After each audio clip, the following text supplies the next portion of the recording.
বিরাট কোহলি জ্বলছেন বদলার আগুনে। টিম নামার 3 ঘন্টা আগে একাই প্র্যাকটিসে Virat Kohli. ICC champions trophy 2025 green আর্মিকে বধ করার লক্ষ্যে অবিচল বিরাট কোহলি। তাই তো ম্যাচের আগের দিন আগেভাগে কিং কোহলি পৌঁছে গেলেন অনুশীলন। টিমের বাকিদের থেকে 10-15 মিনিট আগে নয়, অনুশীলনের জন্য আইসিসি একাডেমিতে ঠিক 3 ঘন্টা আগে হাজির হয়েছেন বিরাট। দুবাই, বছর 8 আগে যখন চ্যাম্পিয়ন্স ট্রফিতে আইসিসি চ্যাম্পিয়ন্স ট্রফি সাক্ষাৎ হয়েছিল ভারত ও পাকিস্তানের, সেই সময় ক্যাপ্টেন ছিলেন বিরাট কোহলি। ফাইনালে কোহলির ভারতকে হারিয়ে চ্যাম্পিয়ন্স ট্রফি ছিনিয়ে নিয়েছিল পাকিস্তান। সেই বদলা মেন ইন ব্লুর এখনও নেওয়া বাকি। রবিবার ভারতীয় টিমের কাছে আছে সেই সুবর্ণ সুযোগ।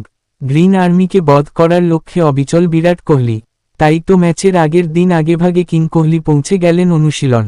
টিমের বাকিদের থেকে 10-15 মিনিট আগে নয়, অনুশীলনের জন্য আইসিসি একাডেমিতে ঠিক 3 ঘন্টা আগে হাজির হয়েছেন বিরাট। টাইমস নাও এর রিপোর্ট অনুযায়ী, ভারত পাকিস্তান ম্যাচের আগে অনুশীলনের জন্য ভারতীয় টিমের যে নির্ধারিত সময় দেওয়া হয়েছিল, তার থেকে প্রায় 3 ঘন্টা আগে আইসিসি ক্রিকেট একাডেমিতে চলে আসেন বিরাট। সেখানে তিনি সংযুক্ত আরব আমিরশাহির বেশ কিছু বোলারদের বিরুদ্ধে নেটে ব্যাটিং করতে থাকেন।